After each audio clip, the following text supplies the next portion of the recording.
नमस्कार दोस्तों, स्वागत है आप लोग का फिर से एक नए वीडियो में। दोस्तों आज की इस वीडियो में हम लोग बात करने वाले हैं आकांक्षा 40 के मोस्ट इम्पोर्टेंट क्वेश्चन के बारे में, जो कि फिजिक्स के होने वाला है। और ये क्वेश्चन इंजीनियरिंग ग्रुप और मेडिकल ग्रुप दोनों ग्रुप के लिए बहुत ही इम्पोर्टेंट है, क्योंकि दोनों ग्रुप के लिए एक ही जैसा क्वेश्चन आता है फिजिक्स में। और ये क्वेश्चन जो है सारे के सारे PYQ पर आधारित है। PYQ से क्वेश्चन लिया गया है, उस टाइप का उठाया गया है। तो ये क्वेश्चन आप लोगों के लिए रामबाण साबित होने वाली है। और ये क्वेश्चन आप लोगों के एग्जाम में डायरेक्ट भी पूछे जा सकते हैं। और ये क्वेश्चन जो उठाए गए हैं वो प्रकाश के परावर्तन तथा अपवर्तन चैप्टर से उठाए गए हैं, जो बहुत ही बड़ा चैप्टर है और बहुत ही इंपॉर्टेंट चैप्टर है। इस चैप्टर से लगभग हर साल 5 से 6 क्वेश्चन गारंटी आता है आकांक्षा 40 के एग्जाम में। और इसी टाइप का क्वेश्चन आप लोगों को देखने को मिलेगा एग्जाम में। तो चलिए शुरू करते हैं वीडियो को। पहला नंबर क्वेश्चन है, प्रकाश की किरण गमन करती है सीधी रेखा में, टेढ़ी रेखा में, किसी भी दिशा में, इनमें से कोई नहीं।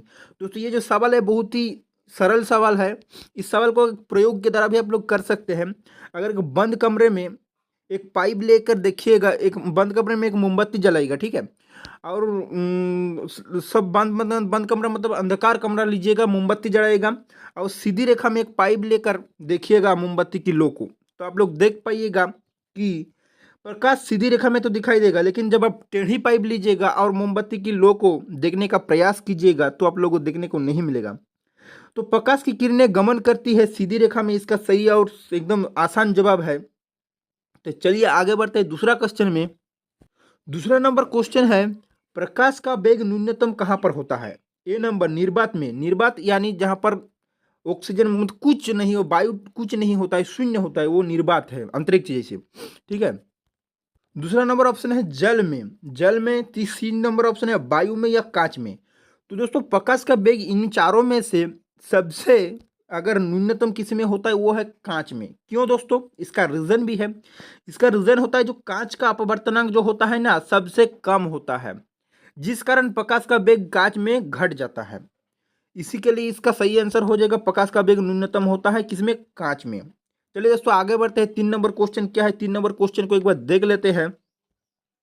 3 नंबर क्वेश्चन है, मोटर गाड़ी के चालक के सामने लगा रहता है, कौन सा दर्पण लगा रहता है? समतल दर्पण या उत्तल दर्पण या अवतल दर्पण या उत्तल लेंस?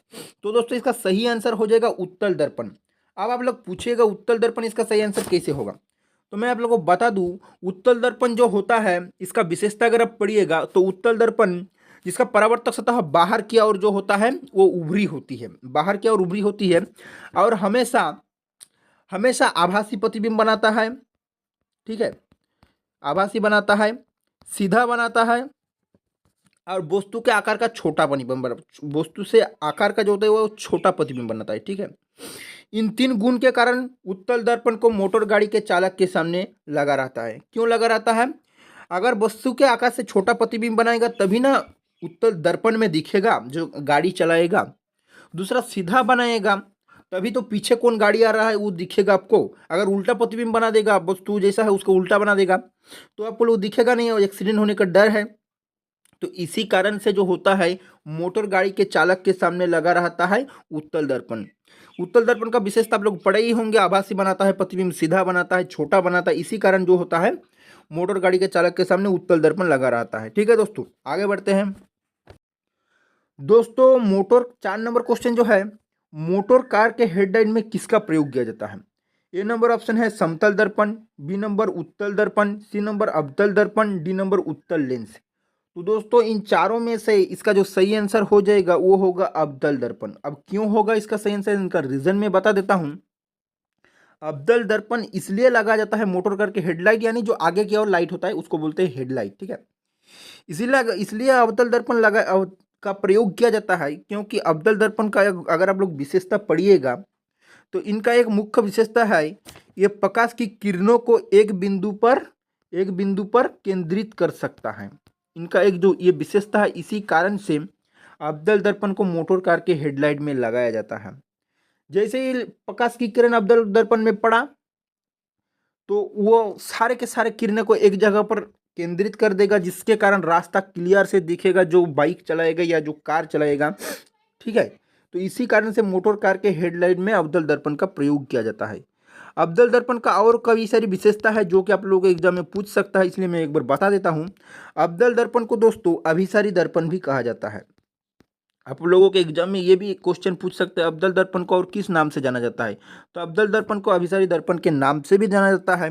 और इनका एक मुख्य विशेषता ये भी है कि इनका सतह जो होता है ना, वो अंदर की और मुड़ी और होती है। तो ये भी एक विशेषता है। तो आप लोगों को पता चल गया अब्दल दर्पण का क्या क्या विशेषता है और मोटर कार के हेडलाइट में अब्दल दर्पण का क्यों प्रयोग किया जाता है। क्योंकि इनका एक मुख्य कारण यह है जो प्रकाश की किरणों को एक बिंदु पर केंद्रित करता है, इसी कारण से मोटर कार के हेडलाइट में अब्दल दर्पण का प्रयोग किया जाता है। चलिए दोस्तों आगे बढ़ते हैं और आगे के सवाल को देख लेते हैं। 5 नंबर क्वेश्चन है, समतल दर्पण द्वारा बना प्रतिबिंब होता है वास्तविक, काल्पनिक, दोनों या इनमें से कोई नहीं। तो दोस्तों समतल दर्पण द्वारा जो बना प्रतिबिंब होता है वो होता है काल्पनिक। इनका सही आंसर हो जाएगा काल्पनिक। इनका एक विशेष समतल दर्पण का जो विशेषता है वो प्रतिबिंब जो बनाता है वो काल्पनिक। तो दोस्तों समतल दर्पण हमेशा काल्पनिक प्रतिबिंब बनाता है, ये आप लोगों को पता ही होगा। समतल दर्पण द्वारा बना प्रतिबिंब कैसा होता है, काल्पनिक। चलिए आगे बढ़ते हैं, आगे का क्वेश्चन देख लेते हैं। लेंस की क्षमता का एसआई मात्रक क्या है। लेंस की क्षमता का जब आप लोग एसआई मात्रक पढ़िएगा तो लेंस की क्षमता का एसआई मात्रक डायोप्टर होता है। आप लोगों को पता ही होगा कि लेंस की क्षमता का एसआई मात्रक डायोप्टर होता है, जिसे हम लोग डी से सूचित करते हैं।